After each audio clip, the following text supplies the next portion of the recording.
Hello అండి. Welcome to my channel. ఈరోజు నేను టమాటా నిల్వ పచ్చడి నా స్టైల్లో ఎలా చేయాలో చూపించబోతున్నానండి.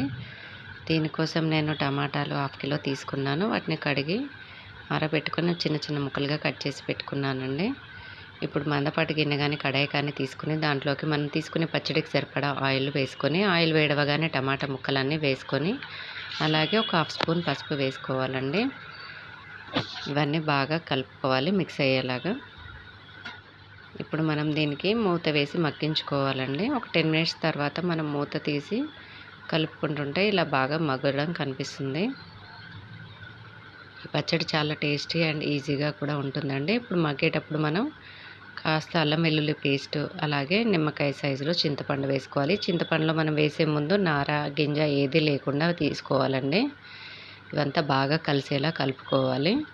మనం తీసుకునే టమాటా క్వాంటిటీని బట్టి చింతపండుని అడ్జస్ట్ చేసి వేసుకోవాలండి. లేదంటే బాగా పుల్లగా కానీ తక్కువగా కానీ అయిపోతుంది.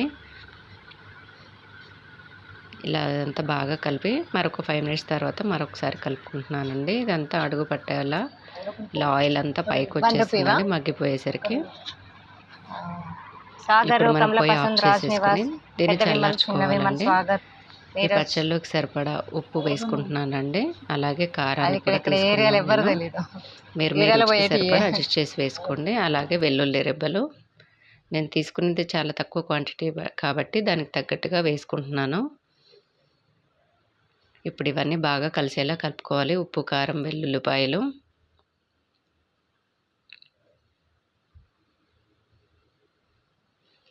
మనం ఉప్పు, కారం ఎప్పుడు చల్లారిన తర్వాత వేసి కలుపుకోవాలండి.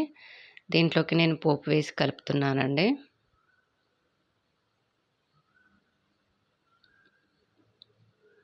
ఇదంతా బాగా కలిసేలా కలుపుకోవాలి.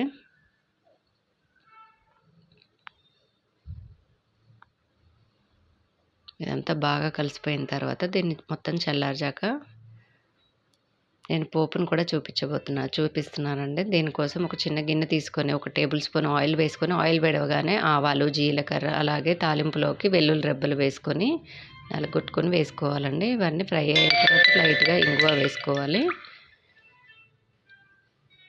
ఇప్పుడు పొయ్యి ఆఫ్ చేసేసుకోవాలండి. ఈ పోపు కూడా చల్లారిన తర్వాత దీంట్లోకి చిటికెడు పసుపు తీసుకుంటున్నానండి. మీకు నచ్చితే తీసుకోవచ్చు, లేదా స్కిప్ చేసేయచ్చు. పోపు మనం ముందుగానే అందులో వేసుకున్నాం, అదంతా కలిపేసుకున్నామండి. దీన్ని ఒక డబ్బాలో స్టోర్ చేసుకోవాలి. అంతే అండి, టమాటా పచ్చడి